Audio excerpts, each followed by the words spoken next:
Chapter 16. The Other Side.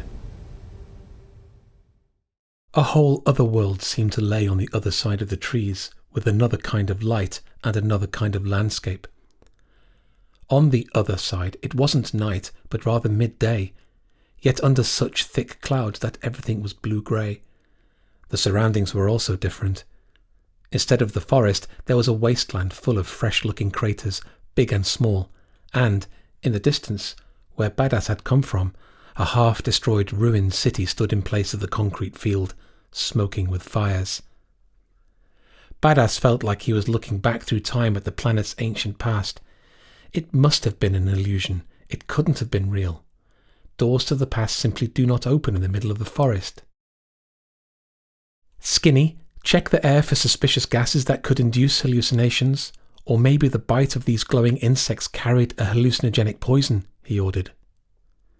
Skinny awoke quickly but started complaining right away. Charge internal systems. Systems in power saving mode. Implant energy level 3%. Complete scan unavailable. Badass thought that was it, but Skinny added almost as an afterthought. Engaging partial health check to identify dangerous environmental effects. While Skinny's nanobot scanned his blood and tissue, Badass carefully reached between the trees. The illusion didn't disappear, and the hand was unaffected, except for the light hitting it from the other side of the door. No dangerous chemicals identified in system, Skinny announced. Interesting, thought Badass, so it isn't a hallucination. Maybe a hologram? He carefully stuck his foot through the door. The illusion remained, and now his foot was glowing unnaturally too. Badass carefully slipped through the trees to the other side. Looking back out the door, everything seemed as surreal as looking in earlier. In the middle of the wasteland, 2 bare and dried trees stood behind Badass, and a dark forest, surreal and unfit for the cratered landscape, could be seen beyond. Badass went back into the woods and stepped into the wasteland again.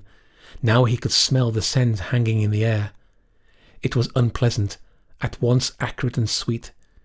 He was more and more convinced that what he saw was real, and there must be some strange time door between the trees.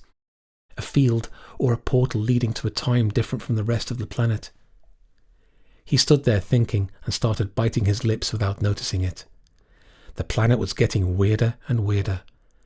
Something had happened here, something extremely catastrophic. It had destroyed a flourishing civilization, turned the planet into a chunk of ice, and left behind a lot of unexplainable weirdness, such as the giant frog and its ilk in the lake, and this door here. What could have caused such a cataclysm? Badass's knowledge and imagination could provide no answer. At last he noticed the missing cloud of insects. It was buzzing in a small crater about 10 steps away. Something seemed to have caught the swarm's interest, as it wasn't humming around aimlessly, but had gathered around something lying in the bottom of the crater. Badass quietly approached the edge of the crater, still thinking about the planet's mysterious past. What he saw made him start. The bugs were swarming around a rotting corpse in a spacesuit, the helmet's visor open.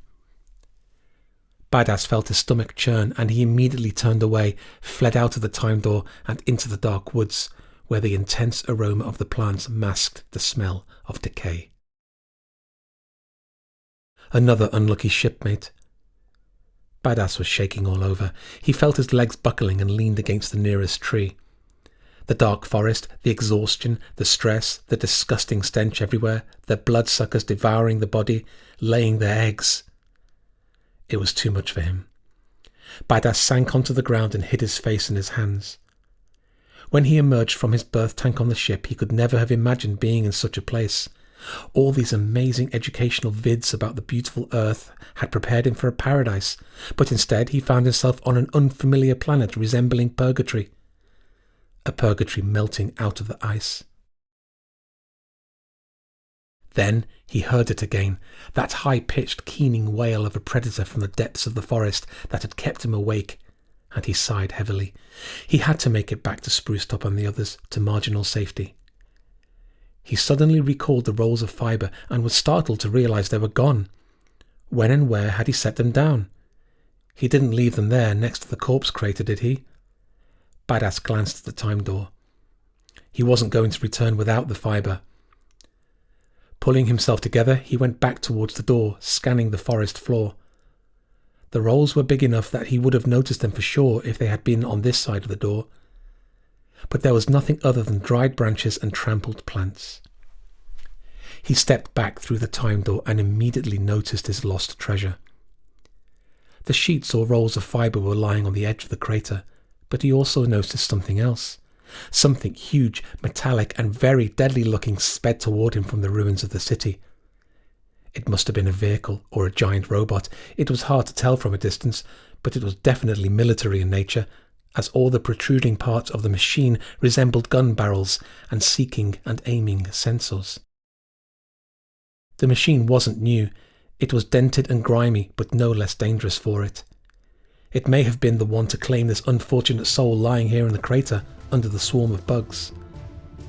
Without sparing a glance of the crater, Badass grabbed his rolls of fibre and immediately rushed back through the time door.